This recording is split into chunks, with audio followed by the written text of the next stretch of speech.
Welcome into Paul Catalina's Top 5, brought to you by Texas Beef House.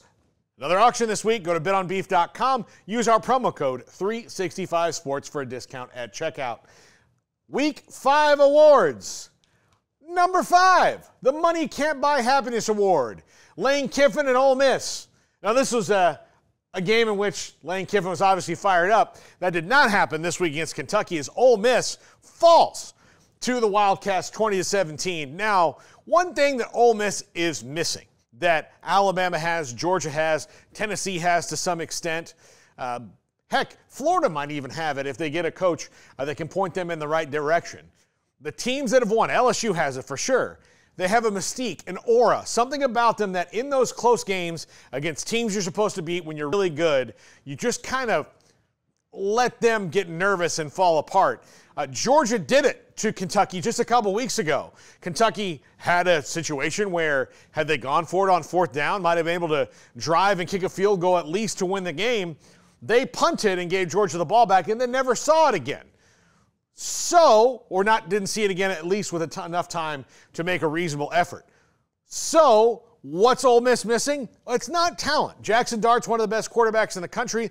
Great wide receivers, great offensive line, defense is playing well, everything's good.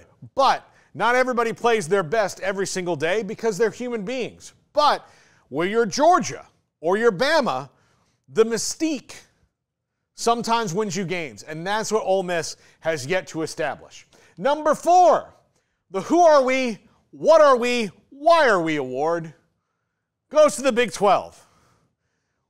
This is a conference that top to bottom is really close.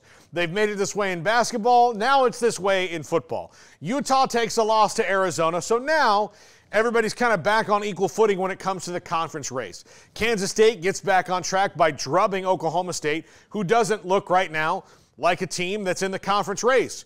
UCF had a seemingly good matchup welcoming Colorado, a team who hasn't stopped the run all year, to their place, and they're a really good run team. Well, guess what? Colorado blew their doors off and flew back to the mountains laughing all the way. So what is this conference? Who are the elite teams? Who are the legit contenders that can keep going? And again, this is very much playing out like a conference that will have one playoff team come year's end. And who that is right now, I don't know, because the longer Cam Rising's out, the worse that is for Utah. Kansas State looks good, but they still have some growing up to do. Kansas is now completely out of it, and they were picked 3rd, 4th, 2nd, even 1st by some people in the poll. They're completely out of it. TCU is maybe trying to claw their way back in. UCF looked like a contender last week, and then Colorado knocked them out. Colorado now shares first place because their only loss is to a Big Ten team. So what's going on, Big 12? It's wild. Number 3, the Holy Moly Award. This one goes to Alabama and Georgia. You want to talk about mystique? This game was vomiting mystique all over the place, sweating it, crying it, pouring it from the skies. Alabama drubbing Georgia in the first half. Georgia comes all the way back in the second half to take a lead, only to have one play later, Ryan Williams, a 17-year-old freshman, make one of the craziest plays you've ever seen that ultimately won the game for Kalen DeBoer and Alabama. And if you were hoping that the Bama was going to have a drop-off in year 1 post-Saban, well, hope for a year 2 drop-off, because it's not happening if you were rooting for Alabama's demise. If you're rooting for them to be successful, then guess what? Kalen DeBoer has delivered, and delivered well with that win. And Georgia, for a half, looked like, well, that's it. Like, they got too many injuries, they got too much going on. Nope, just asleep at the wheel for a little while. And I know that that's a bad analogy when it comes to Georgia. Number 2, the Matthew Hookah Award. I know, not my best work. I just couldn't resist. Being in your 40s, you make dad jokes. I'm not even a dad, but that's a dad joke from hell. I get it. But Hajj-Malik Williams, UNLV, might have been the better quarterback anyway. They were in a race right until the end. They went with Sluka over Hajj here, and this is him at Campbell last year, the Campbell Camels. Great team name, by the way, very unique. And I say that very sincerely. But he was great. UNLV rolls on, and still, in contention for that G5 playoff spot. So a lot of off-the-field noise around UNLV. They shut it out and shut down a good Fresno State team the other day behind this man right here who didn't hear any of it and just went out and performed. And number one, the Good Job ACC Award. No, really, I mean it.